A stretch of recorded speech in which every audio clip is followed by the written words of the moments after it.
What's going on, everybody? It's your boy C-Zar, and we are talking about Zebec today, ZBCN. It is the 13th day of January, and here we are sitting at about 0.0029. I'm sorry, we'll get to 0.29 in a second. 0.029 right now, 7 hours, 47 minutes left in the day. Hit that like button, subscribe. Thank you all for being here, and let's get into it, right? We're up about 4.8% on the day so far. It's nice to see. A little bit of recovery. Really, we're just doing the same old stuff that we've been doing since the 5th here of January, just consolidating in this area. Again, when we were here the first time, we found resistance immediately. The second time, even more resistance. The third time, it was terrible. But the fourth time, no, we're doing a little dance. We're consolidating, and that different behavior probably gives us a different result. Instead of breaking down, I expect we will break out to the upside.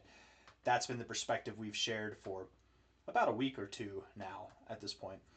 Looking at this on the short term, looking at the 1 hour time frame and then zooming out from there, and I actually will use Bybit. Yes, it's got more volume.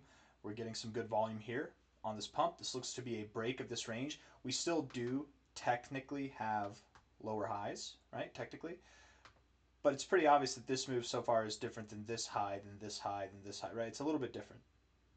And the volume, I think, speaks to that too. We look at the RSI. You are at the moment rejecting the overbought zone. That's no good. But we have 46 minutes left in this hour. I think if we, if in the first 15 minutes we can move down 0.7%, I think over the next 46 minutes we can certainly move up higher than that.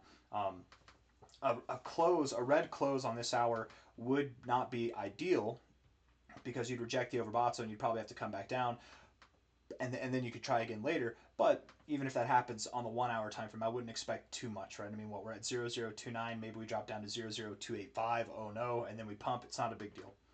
I don't expect that to happen, though. I don't think that you're going to reject here. I think that you will probably close this hour green, and you will pierce into the overbought zone, and maybe then some fun will happen. A little bit more fun than what we're seeing here.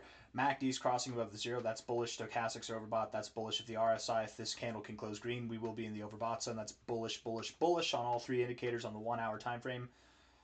Hard to be bearish here. 4 hour time frame, very nice candle. Bullish engulfing candle that engulfed 1, 2, 3, 4, 5, 6, 7, 8, 9 candles. The prior 9 4 hour candles that we had, this was the 10th. You engulfed basically 10 candles worth of price action was engulfed all in one candle. If you don't like 10, then let's say 9, right? The RSI did give you lower lows here, right? You've got lower lows, a low here and a lower low there. You have a low here and a higher low. That's hidden bullish divergence. It's a good thing, not a bad thing. And the stochastics were oversold as well. You look bullish here with your stochastics. Pretty neutral on the RSI, but of course you're going to be neutral. You've just been chopping sideways for the past week. And the MACD, it's actually had a good point to bounce here. You do have bullish divergence on the MACD, and you've just crossed green, and your oscillators have come back down to the zero area to find support. I mean, I really think that you're at a good point to bounce here, and you probably do kick off this next phase of this move that we've been waiting for about a week now. I thought it would happen sooner, but whatever, right? Back here when we were talking about a pullback, whatever, I was expecting that we'd move up a little bit sooner, but I think as of now, this is probably that ignition point that will take us to 0.04 and maybe even just above there. Yes, we're at 0.029 now. We are considering 0.04 and above as a price target to achieve, likely over the coming days, probably by the end of this week. I would guess before the 18th. We will be at 0.04. I think so. It looks pretty damn good here. Daily time frame bouncing off the 50 on the RSI, nice. Stochastics bouncing off the 50, nice. The MACD crossing above the zero. We've consolidated. We're ready to diverge away and then break out of this overall little phase right here. That's nice. It's pretty nice. I'm all right with that. I think that that's okay. Typically, and I do think that we have an Adam and Eve overall. Typically in an environment like this, I feel like it's completely appropriate to measure from a low to a high here and institute this as your measure move. I mean, that would take you up to 0.044, let alone if this is to be regarded as some type of Adam and Eve pattern. If it is, well, then the breakout point would actually be here, and the measure move would actually take us all the way up to about 0.06. So we've got a very wide range of potential here, a very wide range, and that's even without the fibs. We take a high to a low here, we put the fibs on, the golden ratio is at 0.04. I mean, even the minimum even the minimum target from here, which technically there's no measure move, there's just the golden ratio that suggests this is resistance. There's not really a lot of significance on the charts here either. It's just the golden ratio. Even that's 40%, and that's the minimum, right? The golden ratio is the minimum, and it's a 40% pump from here. That's the minimum of what we expect over the coming days. The maximum could be something as much as an 80% move, a 110% move. Crazy potential. I don't really have anything else that I want to say. I know that these videos for Zebec have been short over the past week, but there's just really not that much to talk about, right? We haven't really done much over the past week. The indicators look good. We've been waiting for this move up. We know it's coming. And whenever you break out, the perspective that's going to shift, right? From here, you look at this range overall, people might be waiting for a break to the downside. But whenever you move up from here and you're up here, that perspective shifts dramatically. And now people look at this for what it is. It's a very long consolidation phase. You're about to break out to the upside.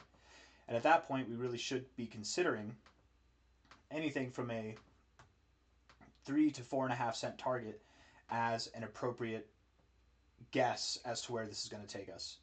I'm assuming we go up here because I assume this next move will be bigger than our last move. Our last move, if we were to move up from here, we put the low here at the low, that would take us to the 1886200. I think that we will go to the next phase above that, right? I think this move will be bigger. Therefore, yeah, I think that we will go to 3 to 4.5 cents, right? Think of it like this, just real quick, because some people have a hard time grasping, 3 to 4.5 cents. It moved this big. That was a one-off chance. It's not going to move bigger. It's going to be a smaller move. And maybe I could be wrong. I've been wrong before. Maybe we stop at 1.4 cents. You'll just have to cry about a 5x move. Hope you're okay with that. But probably not. You probably won't have to cry over a 5x move. You'll probably get to joyously shout from the top of your lungs over a 10x to a 15x move. Probably. But even if you only get that lowly 5x move at the golden ratio there, or something at the 2 cent level there, whatever, that's still fine. But the reason why I think that we're going to pump, why we're going to see a bigger move, beyond just the logic of a 5-legged count, right? Beyond just the idea of being in a 1, 2, 3, 4, 5, where the third leg is typically the biggest leg. It's bigger than the first leg typically. Beyond just that, the thought here is Zebec was a thought. It was a thought. If you did your research and you saw what it was worth, shout out to Rob Mash, shout out to Crypto Future on that note, because he was telling everybody for freaking months to buy this thing at the lows, like a G. I didn't listen. I wish I did. Would have been a fun 10x move in 1 month's time, but whatever. Plenty of time to accumulate. Unless you were Rob Mass or any of his followers or people who thought like him, right? You probably weren't taking the risk on this. I certainly didn't. I didn't buy because it's neutral. It's flat. Who's to know what the downside potential is? Who's to know what the upside potential is? Like it's anything, but that just wasn't enough for me to invest in, because I didn't know enough about Zebec at the time, and probably should have done more research, honestly. But the thought here again is that Zebec is a thought. It's not tried and tested. It's just a thought. Maybe it'll be good. Maybe it'll be bad. We don't know. Now we know it's good. Now we've been finding support at prior resistance that was very significant resistance for about 3/4 of a year, or let me see, a little bit over half a year, a little bit less than 3/4, a little bit over half a year, right? We've been consolidating in a very healthy formation. This is very constructive for a long time. Needs to prove itself, has already proven itself. You had decent enough attention on you to give you a 10x in a 1 month time frame without a whole lot of attention on you. Now you still have a very low market cap here, but there's so much more attention on Zebec now than there was. It's not even close to the amount of attention you had here. And the reason why is because during this time, Zebec was one of a few coins, a handful of coins. Not many coins were doing a 10x in this time. Everything was moving up. Nothing was growing like Zebec was at that time.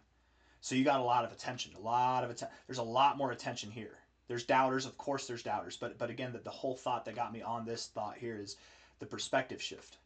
When the perspective shift happens, right? Oh no, we're going to zero. Hey, this ain't bad. This is pretty cool. When the perspective shift happens, there's people that are going to be piling on who've had their eyes on this thing throughout this whole time, who wish that they bought down here. The FOMO is going to kick in, and I think again because of that added attention and the fact that you have a very low market cap, I fully anticipate you're going to see a larger move. Not only that, but fundamentally speaking, Zebec now is much more valuable than it was even at its all-time high. Right? Fundamentally speaking, it's only more valuable than it even was here. That alongside accompanied with the added attention and the idea of how Elliott wave theory works with impulsive waves, all that in culmination, I very much expect that this next wave, this third wave, will be bigger than this wave. If we throw the fibs on there, the only sense to be made out of that would be something that's around 3 to 4.5 cents, maybe more if anything, but probably not less. Hit the like button, subscribe. Thank you all for being here. You're at literally some of the lowest prices. You've been quote unquote a genius to buy at these levels since May of 2025. That's not an opinion. That's a fact. That's literally a fact. You can see it in the charts. And that fact will only be further illustrated as we do what we're waiting on. It's just waiting. That's it. Hit the like button, subscribe. Thank you all for being here. I'll see you on the next one. Take care. Bye-bye.